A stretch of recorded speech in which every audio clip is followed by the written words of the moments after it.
Joining us from the Big Ten Network as he helps us look inside this big game is lead studio host Dave Revsine. Dave, good morning, man. How you doing?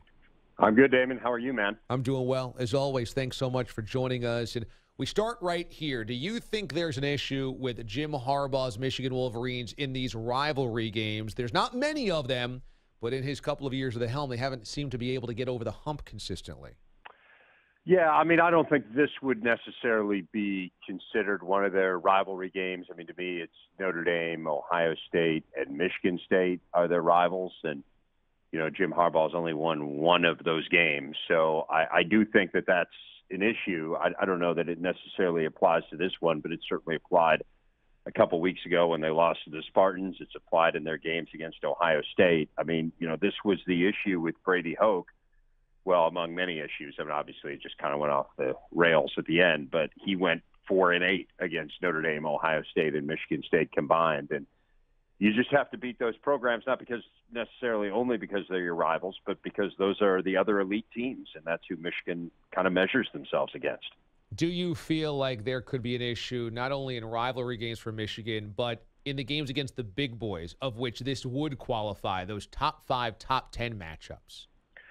Yeah, absolutely. I mean, I was looking through it this week. So Michigan has lost 14 straight road games against ranked teams.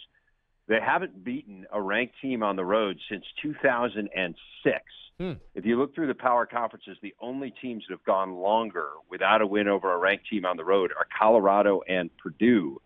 And what's really amazing about that was in the 10 years prior to that, from 1996 to 2006, they won 15 road games against ranked teams. They haven't won one since 2006. They won 15 in the decade prior to that. It just gives you a sense of kind of what's happened to this program. And look, it's the winningest program in college football history. They're good. I mean, they're close. You know, Jim Harbaugh has certainly improved this team and gotten them better. You know, they were basically an inch away from beating Ohio State and winning the East last year. So it's not like they're that far off. But I think Michigan fans are just at the point mentally where they want to see this team start winning those games. And the early returns this year aren't great with the loss to Michigan State, and now this one looms large tomorrow. Yeah, and this is their next crack at one of them. But last year, this was a Michigan runaway. The Wolverines a year ago demolished Penn State 49-10. And it feels like that was a turning point for both programs in some ways. Penn State hadn't lost after that until they obviously got to the Rose Bowl. So they ran the table after that. This year, they come in number 2 in the country. Michigan is not the powerhouse that we would have thought maybe after that. So what do you think happened in that game, and why do you think the script has been flipped a year later? Okay, so in that game, and I'm not trying to make any excuses for Penn State. I mean, they were just flat out outplayed in that game. But their top 3 linebackers were hurt. The 4th one was ejected for targeting in the first half, and then the 5th one got hurt. So they were playing with linebackers 6, 7, and 8 in that game. And, you know, Michigan just ran all over them. Michigan was better last year. I mean, they were just a far more dynamic offensive team. I do think it is fair to point out that Michigan had the most players drafted of any school in the country. They had 11 players go to the NFL draft.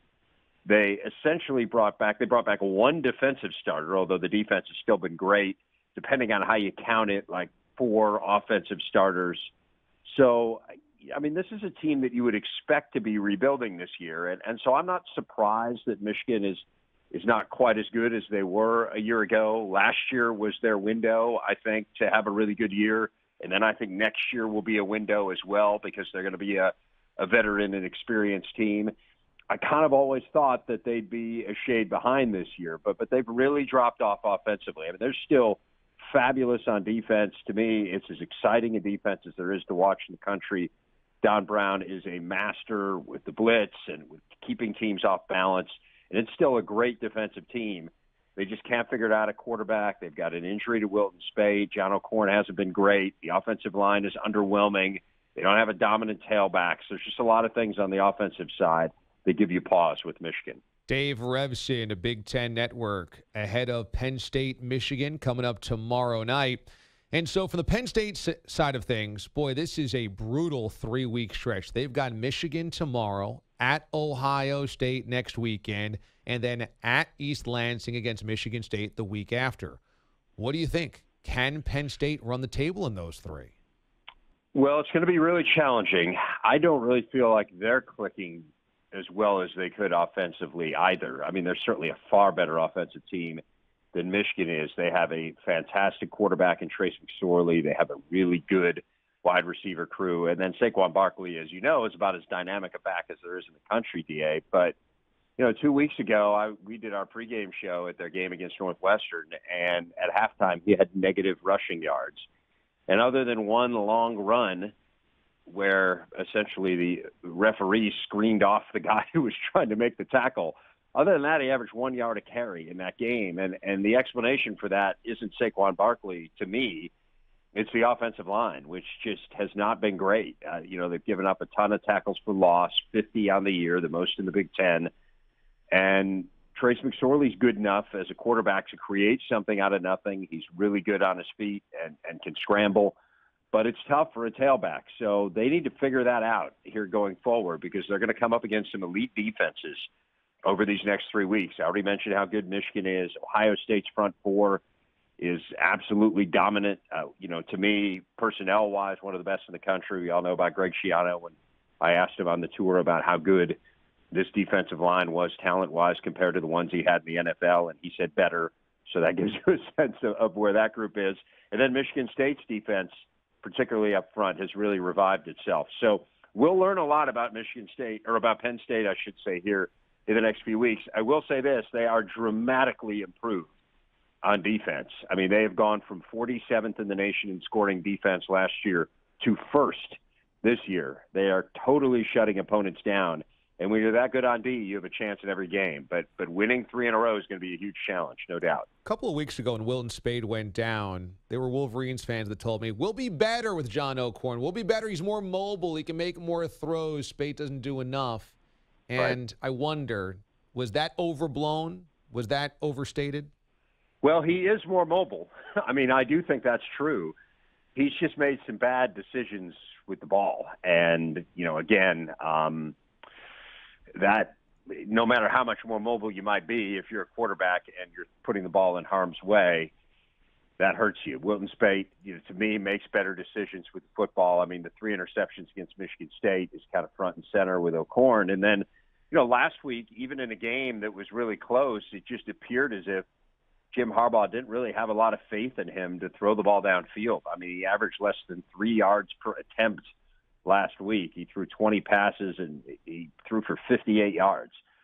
So, and I just don't know that Michigan is good enough to just depend on the tailback. Now, Karan Higdon had a great game last week. And so if that can be the story here going forward, then given how good the defense is, if they can have a dominant running game, they can figure out a way.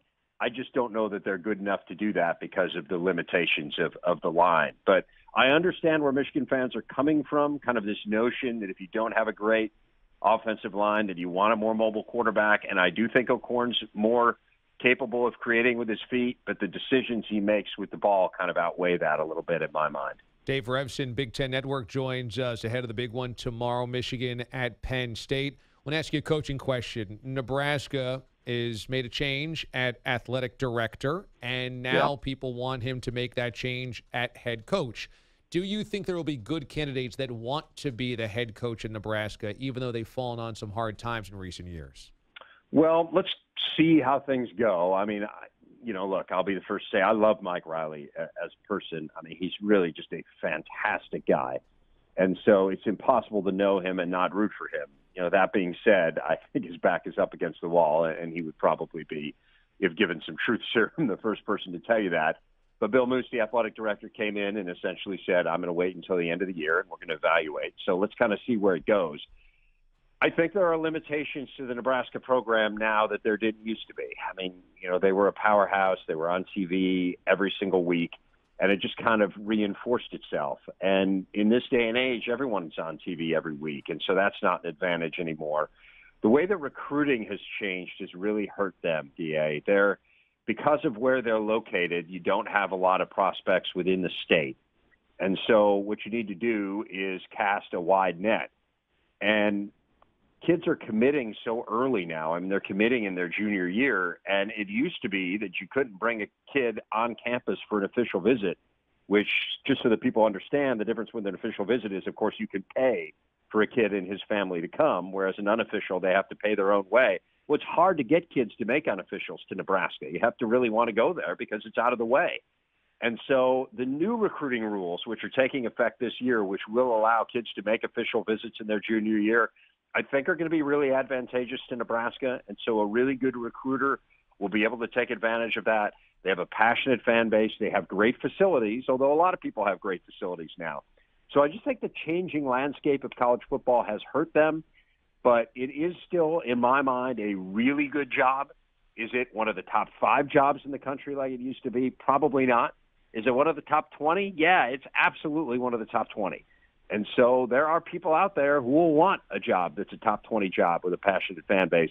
I just think the fans need to be realistic as to kind of what you can expect at Nebraska. Are national championships realistic? Maybe you compete for one once or twice a decade. I do think it's reasonable to ask that the team competes for conference championships. And that's something they haven't even won since 1999. So that kind of needs to be the goal. I think you recalibrate a little bit if you're a Nebraska fan, but I don't think there's any reason to think that this team can't attract a good coach. Dave Revsine, lead studio host of Big Ten Network, also the author of the New York Times bestseller, The Opening Kickoff, The Tumultuous Birth of a Football Nation. A very, very good read, a very good book. I highly encourage it. Can't wait to see what happens with Michigan and Penn State tomorrow. Dave, it's always fun to catch up, man. Thank you for finding the time for us. All right, DA. Thanks for having me on. Really appreciate it. You got it. You can follow Dave on Twitter at BTN Dave Revsine.